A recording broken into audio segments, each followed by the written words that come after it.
ভাইয়া ভালো করে বেশি করে ঝাল টক দিয়ে 1 প্লেট ফুচকা বানায় দেন। ঠিক আছে, দাঁড়ান আমি মজা করে ভালো করে বানাই দিতেছি। আপনার হাতে ফুচকা মজা হয় বলেই কিন্তু আমি রেগুলার আপনার কাছেই আসি, অন্য কোথাও যাই না। ওকে আপু, দিতেছি। এই লোন। না ভাইয়া, টকটা একটু মজা পাচ্ছি না। ফুচকাও মজা না, টকও মজা না, কি হয়েছে ভাইয়া আজকে?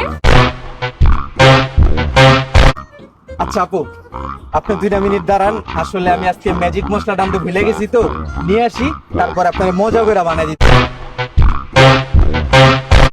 ও আচ্ছা, তাহলে তাড়াতাড়ি আসেন ভাইয়া। হ্যাঁ ওকে আপু, আপনি 2 মিনিট দাঁড়ান। ঠিক আছে।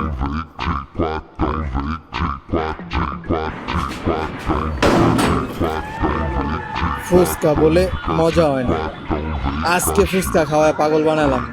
ফুচকা আবার মজা হইব না মানে? আমার দোকানের ফুচকা। ও ভাইয়া চলে আসছেন। এবার যদি মজা না হয় ভাই, আমি আপনার দোকানে আর কখনো আসবো না। আরে আপু, মজা না হইলে টাকা ফেরত।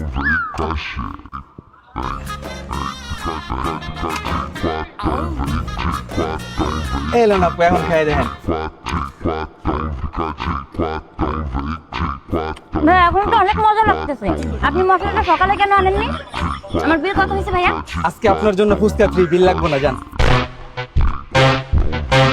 সত্যি ভাইয়া? হ্যাঁ থ্যাংক ইউ। ঠিক আছে, যান। শালা, সকাল থেকে ফুচকা বানাইতেছি, মজা হয় না, এখন বুঝলাম ফুচকা মজা কি লেগে হয় না।